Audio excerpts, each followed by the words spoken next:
मेरा नाम doctor OP पाठक है और मैं पीडियाट्रिशियन हूँ और आज का होस्ट। सब कितने लोगों को पता है कि पेट हमारा एक बहुत महत्वपूर्ण अंग है? ऐसे वाला हाथ उठाइए। तो और आज की तारीख में 7 आउट ऑफ 10 मतलब 70% लोग पेट की प्रॉब्लम से ग्रसित हैं, किसी न किसी तरह से। और यदि हमारा पेट दुरुस्त नहीं है तो आपकी न्यूट्रिशन तो प्रॉब्लम करता ही है, साथ में इम्यूनिटी भी वीक होती है, आपका मेंटल हेल्थ भी वीक होती है, और ओवरऑल कहते नहीं प्रोडक्टिविटी भी वीक हो जाती है। तो हम पेट को आज के जमाने में कैसे सही रखें? क्या कमियां रह जा रही है, क्या गलतियां हो रही है, और कौन से स्पेसिफिक न्यूट्रिएंट है जो बहुत ही इंपॉर्टेंट है, निहायत इंपॉर्टेंट, उसके विषय में आज बात होगी, स्पेसिफिक बात होगी।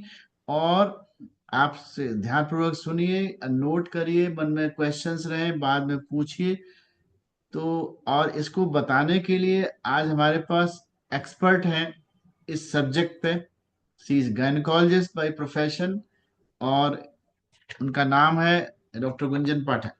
तो आप सबकी जोरदार तालियों से मैं उनको इनवाइट करता हूँ doctor Gunjan Pathak over the stage. नमस्कार सभी को। और जैसे बताया, मेरा नाम, मैं डॉक्टर गुंजन पाठक हूँ। मुझे लगता है सब लोग मुझे जानते भी हैं पहले से, पर जो नहीं जानते उनके लिए आज नाम अब सबको पता लग गया है। और रही बात एक्सपर्ट की, तो एक्सपर्ट वो होता है जो किसी भी चीज को पढ़ लेता है या समझ लेता है। तो ये सब्जेक्ट आज आप लोगों के सामने है, आप लोग इसे सुनेंगे, समझेंगे और अपने ऊपर अप्लाई करेंगे, तो कल से आप भी इसके एक्सपर्ट हैं। मैंने दो बात बोली, सुनेंगे, समझेंगे और अपने ऊपर अप्लाई करेंगे, तो आप भी कल से इसके एक्सपर्ट हो जाएंगे। अब आज का जो टॉपिक था, जो आप लोगों ने फ्लायर में देखा होगा कि सबसे ज्यादा हमारा आज ये गट रीसेट वीक चल रहा है। तो गट रीसेट में सबसे इम्पोर्टेंट क्या होता है? What is most important aspect of the gut reset phase? तो गट रीसेट फेज का सबसे इंपॉर्टेंट एस्पेक्ट क्या है? To maintain the gut health, कि हम अपने गट की हेल्थ को मेंटेन करें। अब ये जो गट की हेल्थ होती है, किसी भी चीज की हेल्थ होती है, उसी तरीके से हमारी गट की भी हेल्थ। तो जैसे हमारी हेल्थ है, उसी तरीके से अगर गट को हिंदी में बोले तो ये होता है हमारा पूरा सिस्टम। खाना खाने से लेकर के बाहर तक का सिस्टम जो होता है उसे गट कहते हैं। शुरू से लेकर के आखिर तक जो आता है उसके बहुत सारे पार्ट होते हैं, उसको गट कहते हैं। उसकी हेल्थ को, उसके स्वास्थ्य को मेंटेन करना सबसे इम्पोर्टेंट एस्पेक्ट होता है। अब ये कैसे मेंटेन किया जा सकता है? ये मेंटेन किया जा सकता है कि हमारी जो गट होती है, जो हमारी आंतें होती हैं, उसका एक एनवायरनमेंट होता है, उसका एक वातावरण होता है, जिसे कि अगर हम साइंटिफिक भाषा में कहें, उसे कहते हैं गट माइक्रोबायोम या गट का माइक्रोबायोटा। या सिंपल वर्ड्स में रहें, गट में रहने वाले वो जीव जंतु, वो बैक्टीरिया, उनको बैलेंस करके रखना, जिसमें कि अच्छे बैक्टीरिया होते हैं और खराब बैक्टीरिया होते हैं। तो हमारा काम क्या है गट की हेल्थ को बनाने के लिए? कि हम अच्छे बैक्टीरिया को खाना दें और खराब बैक्टीरिया को एलिमिनेट करें, वहां से हटाएं। ये जो गट माइक्रोबायोटा होता है, या जो गट की हेल्थ का जो सिस्टम होता है, उसमें जो हमारी गट माइक्रोबायोटा होती है, उसमें 80% अच्छे बैक्टीरिया होने चाहिए और 20% खराब वाले रहते ही रहते हैं। सब जगह एकदम अच्छा कुछ भी नहीं होता है।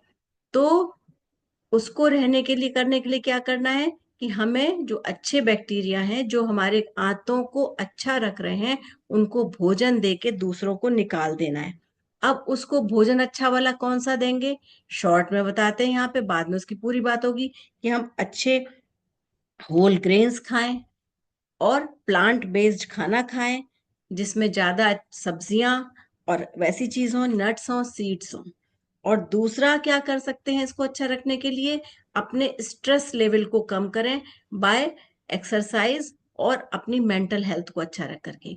लेकिन आज जो बात हम करने वाले हैं वो केवल पहले पे करने वाले हैं कि हम अच्छा खाना खाएं जो कि हमारे अच्छे बैक्टीरिया को फ्लरिश करे, बेनिफिशियल बैक्टीरिया को फ्लरिश करे और खराब बैक्टीरिया को हटाए। दूसरा वाला पार्ट जो स्ट्रेस लेवल का है वो नेक्स्ट उसमें आएगा।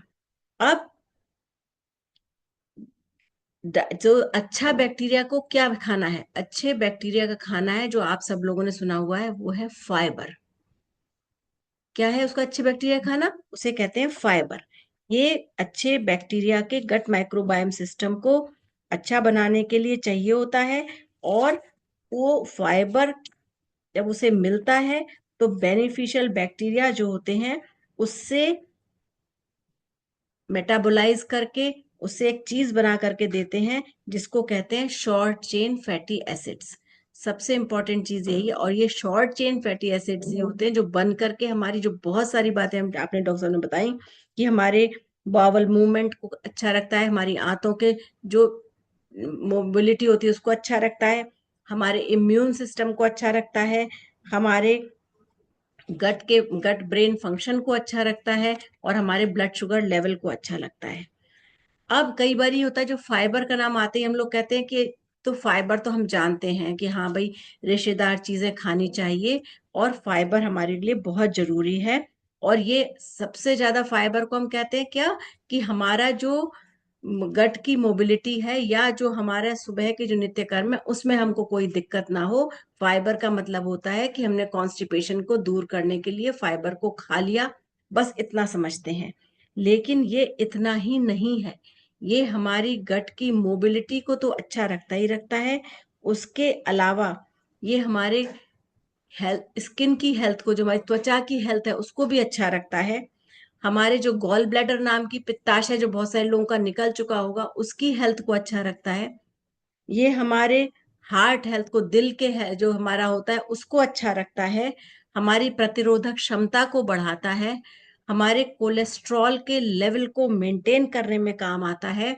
ये हमारे जो बहुत सारे लोगों ने सुना होगा कि शुगर का जो लेवल होता है हमारे बॉडी में, ब्लड शुगर लेवल को मेंटेन करने में काम आता है। ये जो कोरोनरी आर्टरी डिजीज जिसे हम लोग अपनी भाषा में कहते हैं और आप लोग कहते हैं हार्ट की संबंधित बीमारियां, हार्ट अटैक, उसको बचाने में, उसको प्रिवेंट करने में उसमें काम आता है। ओबेसिटी, मोटापा को रोकने में काम आता है। अगर हो गया है तो फिर से नॉर्मल वेट की तरफ लाने में काम आता है। इसके अलावा बहुत सारे कैंसर से, जिसमें कि ब्रेस्ट कैंसर है, जिसमें कि कोलन कैंसर है, जिसमें कि हमारा ड्यूडेनल कैंसर है, या हमारी जो आंतों के कैंसर से बचाने के काम में आता है। अब जिन लोगों ने नोट किया होगा उन्होंने देखा होगा कि कितनी सारी चीजों में एक छोटी सी चीज जो है वो कितनी सारी चीजों में काम आ रही है। अब ये जो फाइबर होता है ये है क्या? What is fibre? अभी आएगी, पता तो लग गया कि हमें फाइबर खाना है और फाइबर हमारी इतनी सारी चीजों में काम आता है, पर ये फाइबर है क्या? ये फाइबर हमारे लिए हमारी गट हेल्थ का वो ईंधन है, ये फ्यूल है जो कि नित्य प्रति खाने के हर खाने में, ब्रेकफास्ट में, लंच में, डिनर में हमारे को उसकी आवश्यकता होती है। ये एक कॉम्प्लेक्स कार्बोहाइड्रेट है। कॉम्प्लेक्स कार्बोहाइड्रेट का मतलब ये है तो ईंधन जो कि, लेकिन ये ईंधन ऐसा है जो हमारे को सब कुछ अच्छा करके शरीर में अवशोषित हुए बिना, शरीर में पचे बिना शरीर से बाहर निकल जाता है।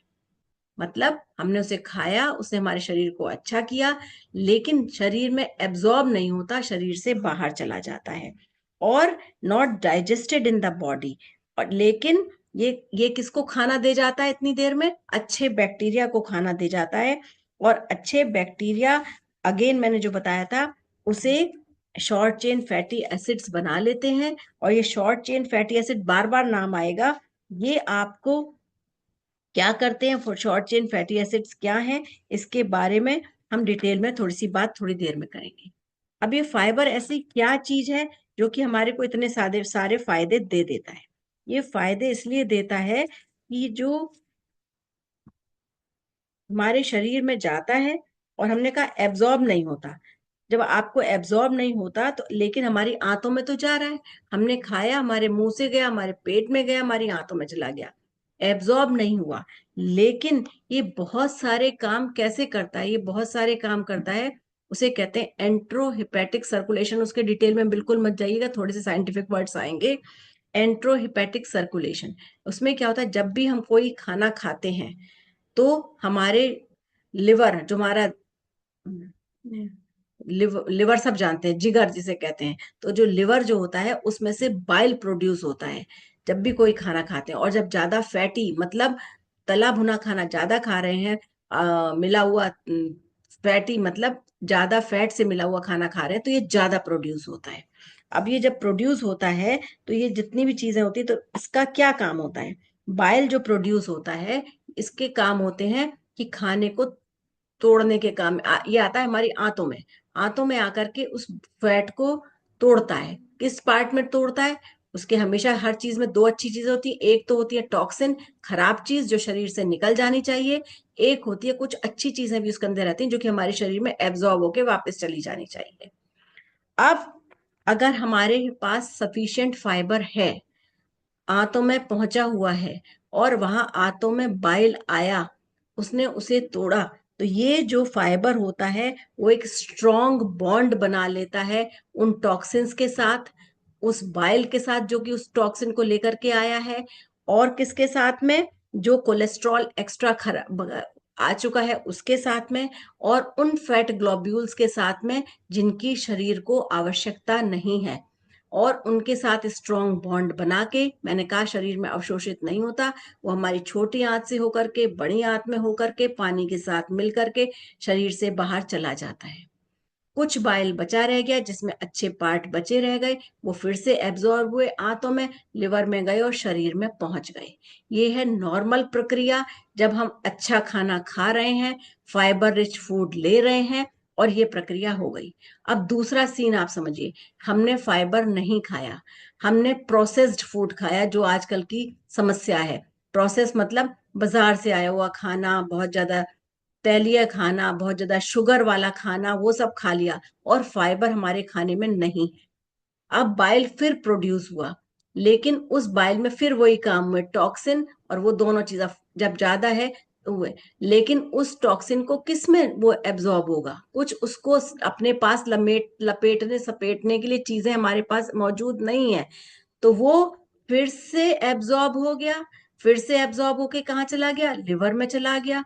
फिर से लिवर में चला करके जा करके फिर से गॉल ब्लैडर में कलेक्ट हो गया, लिवर का काम बढ़ गया, उसे 2 बार छाननी पड़ेंगी वो चीजें। जैसे बताया ना कि लिवर फिल्टर होता है, वो छानना पड़ेगा। बचा हुआ किडनी में चला गया, किडनी का भी बोझ बढ़ गया, दोनों के बोझ बढ़ गए। और इस तरीके से बार बार चक्कर चलता रहता है। तो ये जो बाइल है, जो ये पित्त है, वो इतना गाढ़ा हो जाता है, जिसे हम कहते हैं बजरी जैसा, जिसे कहते हैं स्लज बन गया।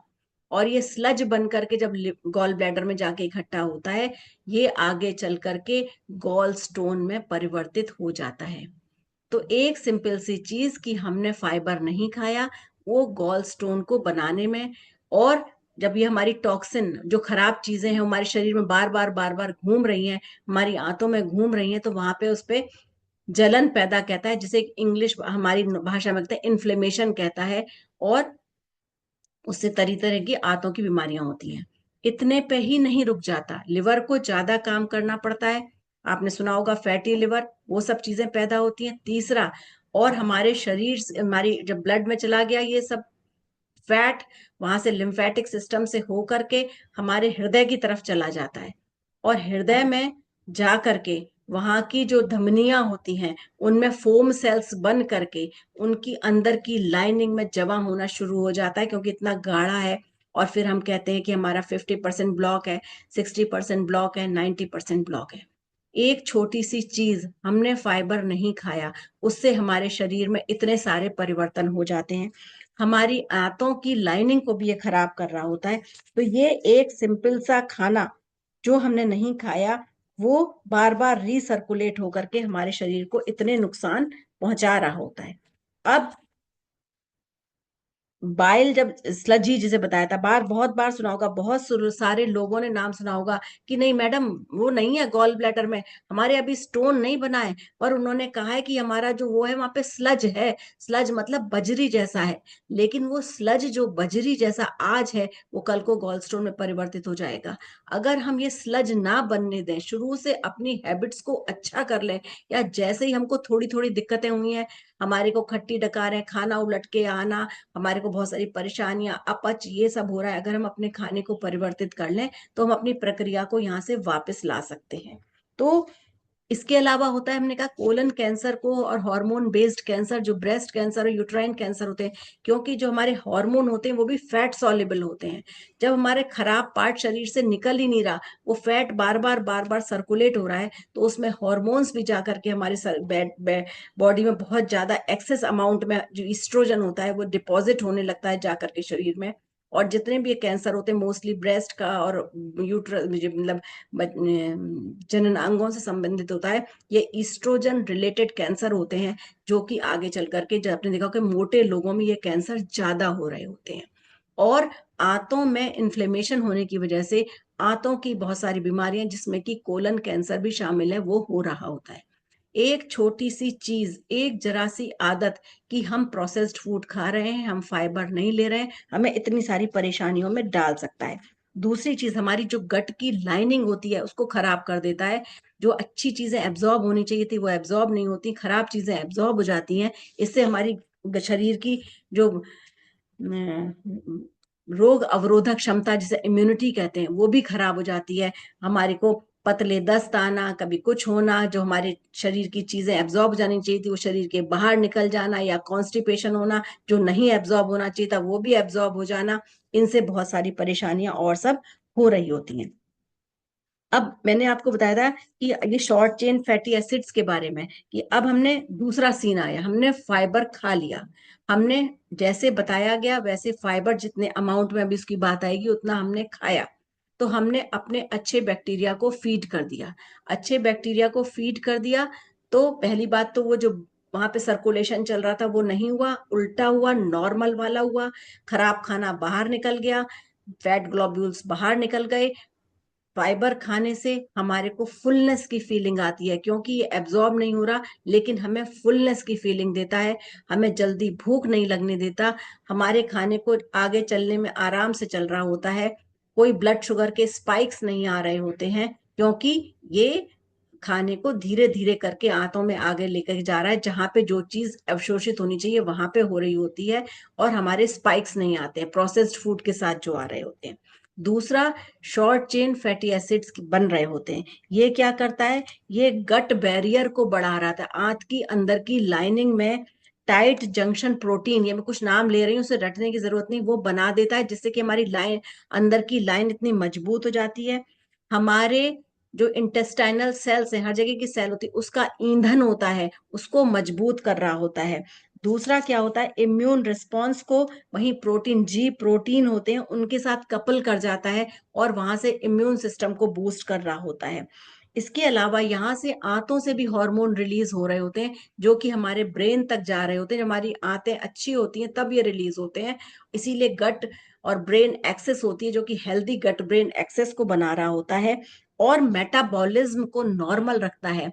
हमारे लिवर को कैसे ग्लूकोज को ब्रेक वो करके शुगर को ब्रेक डाउन करना है, ग्लूकोज में बनाना है, कितना जमा करना है, कितना निकालना है, और कैसे हमारे बॉडी के उसको शुगर लेवल को मेंटेन करना है, उसके सारे काम को ये कर रहा होता है। ये होता है हमारा फाइबर का काम। अब ये जो फाइबर होता है, ये हमारे दो तरीके के होते हैं फाइबर। सॉल्युबल फाइबर जो घुलनशील, और दूसरे इनसॉल्युबल फाइबर होते हैं, सबको पता होगा।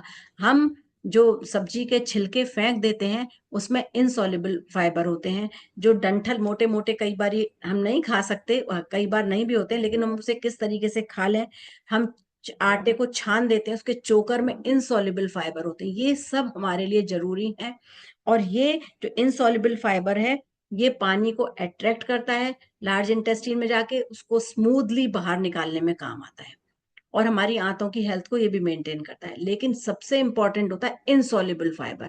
इनसॉल्युबल फाइबर होता है, जैसे इसके सोर्सेस अभी हम बताएंगे, ये भी पानी को एब्जॉर्ब करता है, हमारे शरीर में जाता है, आंतों में जाता है, जेल लाइक सब्सटेंस बना लेता है, और वहां पे जाकर के आंतों के जो अंदर का वातावरण है उसको हेल्दी बना करके, और वहां पे स्लो एब्जॉर्प्शन ऑफ कार्बोहाइड्रेट करके, भूख को कम करके, ब्लड शुगर को मेंटेन करके, खाने को बाहर, जो खराब चीजें हैं उनको बाहर निकाल देता है, और हमारे उसकी जो गट की इंटीग्रिटी होती है उसको बना करके रखता है। ये पानी में घुल जाता है। ये किस में होता है? जो हमारे जितने फल खाते हैं, जैसे सेब हो गया, जैसे हमारे संतरे के जो रेशे हो गए, उसमें होता है। ये हमारे फ्रूट्स एंड वेजीज में, जैसे फ्रूट कहते हैं फल, वेजीज मतलब सब्जियां, और हमारे अनाज, दो मुंह वाली दालें, और जो हमारे नट्स, जैसे जिसमें बादाम सबसे इंपॉर्टेंट है, और कुछ सीड्स जैसे कि आजकल चिया सीड का नाम और फ्लैक्स सीड का नाम सबने सुना हुआ होगा, उसमें ये मिलता है। और भी अगर इंपॉर्टेंट सोर्स में चलते हैं, होल ग्रेन में मोटा अनाज, जौ में होता है, ओट्स में होता है, बाजरा में होता है। सबसे इंपॉर्टेंट बात क्या है कि हमें छानना नहीं है। गेहूं चने की रोटी बनाती है, छानना नहीं है। वेजिटेबल में बीन्स जो होती हैं, जितनी भी फलियां होती हैं, चिकपीस होती हैं, दालें होती हैं, स्वीट कॉर्न, आजकल मटर आ रही है, और प्याज है, गार्लिक है, सब में होता है। आजकल बेर आ रहे हैं, उसमें बहुत होता है। अनार में होता है, केले में भी होता है, लेकिन कच्चा केला ज्यादा अच्छा सोर्स होता है इसका करने के लिए। इसके अलावा सीड्स और वो मैंने आपको बता दिए, सोर्सेस ऑफ फाइबर ये होते हैं। इसके बाद आता है कि हमें कितना फाइबर रोज लेना चाहिए। हमको, बच्चे हों या बड़े, सबकी आंतें अच्छी रहनी है, 25 से 35 ग्राम फाइबर पर डे लेना है। और दूसरा तरीका होता है कि 14 ग्राम फाइबर पर 1000 कैलोरी जो हम खा रहे हैं हमें लेना चाहिए। अब ये 25 से 35 ग्राम, कई बार हम कुछ भी कर लेते हैं और हमारे दिनचर्या के हिसाब से इतना पूरा नहीं हो पा रहा, तो यहाँ पे इंटेलिजेंट सप्लीमेंटेशन आता है, जिसमें कि हम सॉल्युबल फाइबर जो कि ऑर्गेनिकली डिराइव्ड है उसको 4 से 8 ग्राम सप्लीमेंट कर सकते हैं। बाकी खाने से लेना, ये नहीं कि हमने सप्लीमेंट कर लिया और बाकी हम बाजार से लेकर के पिज्जा बर्गर खाएंगे, नहीं। तो हमें ये processed food, highly processed food नहीं खाने हैं, घर का बना खाना खाना है, जिसमें कि फाइबर मौजूद हो रहा होता है। और ये फाइबर खाएं तो खाएं कैसे? यहाँ पे आती है बात हेल्दी प्लेट की, कि हमको हेल्दी प्लेट बनानी सी, जो हमारा हर दिन का खाना है वो हेल्दी प्लेट, एक प्लेट में खाना खा रहे होते हैं, तो उसको हमें हेल्दी रखना है। उस प्लेट अगर स्वस्थ होगी तो हमारी आंतें स्वस्थ होंगी, और हमारी आंतें स्वस्थ होंगी तो हम स्वस्थ होंगे। और ये हेल्दी प्लेट तीनों टाइम होनी चाहिए, हमारे नाश्ते में, हमारे दोपहर के खाने में, हमारे रात के खाने में। और जो लोग पुराने हैं और जो लोग नए भी हैं, उन लोगों ने देखा होगा कि हेल्दी प्लेट का मतलब होता है कि अगर हमारी ये प्लेट ऐसे गोल बनी हुई है, ऐसे करके गोल प्लेट है, तो इसका आधा हिस्सा 50% हमारा सब्जियों से, फलों से, पक्की कच्ची सब्जियों से या फाइबर रिच फूड से होना चाहिए, 50%। और बाकी का जो 50% है, उसमें 25% में जो कॉम्प्लेक्स कार्बोहाइड्रेट की बात आ रही थी, जिसमें मोटा अनाज हो गया, जिसमें ओट्स हो गया, जिसमें चीला हो गया, जिसमें कि रोटी हो गई, वो आता है। और बाकी का 25% दाल है, जिसमें भी फाइबर है, जैसे कि हमारी कोई भी दाल है, बीन्स है, राजमा है, और वो सब चीजें, सोयाबीन की दाल, मतलब जो दालें हैं दो मुंह वाली, वो आ रही हैं। तो ये प्लेट अगर हम लेंगे तो हमारे फाइबर सफिशिएंट अमाउंट में जाएगा। अब होता क्या है कि हमने ये सुबह के टाइम में फ्रूट्स ले सकते हैं, फ्रूट्स एंड वेजीज, दोपहर में सलाद खा सकते हैं, रात में सलाद खा सकते हैं, या आजकल जाड़े हैं तो जो चुकंदर का, गाजर का और टमाटर का क्रश सूप बना के गरम करके बिना छाने, या सुबह भी इनका क्रश बिना छाने ले सकते हैं, तब भी हमारी वेजिटेबल्स हमारे शरीर में जा रही होती हैं। अब दूसरा क्या होता है कि हमको अपना ब्लड शुगर दिन भर मेंटेन करना है, हमको दिन भर अपनी आंतें सही रखनी है। तो ये नहीं कि एक बार फाइबर खा लिया, सुबह 2 गाजर खा ली तो वो रात तक का काम करेंगी, नहीं। अगर आप ये चाहते हो कि हम दिन भर अपनी आंतों को हेल्दी रखें, तो हमको दिन भर फाइबर खाना पड़ेगा। वो सुबह की 2 गाजर रात तक बची हुई नहीं रहेंगी। तो इसलिए ये जो डाइटिक एसोसिएशन का कहना है, if you want fibre to regulate your blood sugar all day, you have to eat fibre all day. और यहाँ पे आपका आंसर आता है हेल्दी प्लेट। तो मुझे लगता है कि आज फाइबर जो सबसे इंपॉर्टेंट चीज है, हमारे खाने का सबसे इंपॉर्टेंट हिस्सा है, उसके बारे में आपको काफी चीजें जानकारी मिली होगी। Thank you. Back to host.